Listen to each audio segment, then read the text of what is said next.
AITAH for refusing to watch my kids on the anniversary my ex cheated on me? I, 32F, was married to 34M for 11 years, and we were together for 14 years. After going on a guy's trip while I stayed home with our kids, he cheated on me. Cheating is my deal breaker.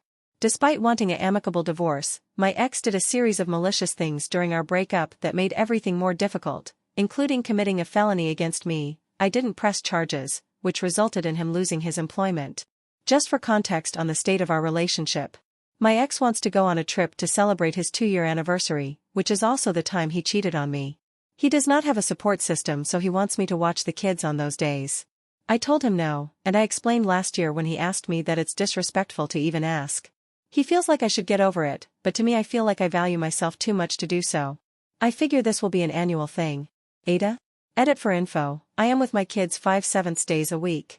I always take them if my ex asks me to, this date being the only exception. My kids don't know about this conflict as my ex and I only communicate on the parenting app. There is no risk of harm to the children by my refusal. My ex has to notify me if he is getting a babysitter due to the right of first refusal being in our parenting agreement, but he has stated specifically he can't/won't be getting a babysitter. I know we both love our kids, and if I had an inkling he was harmful to them I would instantly go for full custody. As I mentioned above, it's the anniversary of many traumatic things that happened. The cheating was the start. My ex refusing to let me in the home I paid half the mortgage for, destroying sentimental clothing, blackmailing me, a ton of verbal abuse, hacking into all my accounts, email, FB, Amazon, etc., starving my pet who was still in the home because I couldn't bring them with me to my family's house, dragging on the divorce, the list goes on.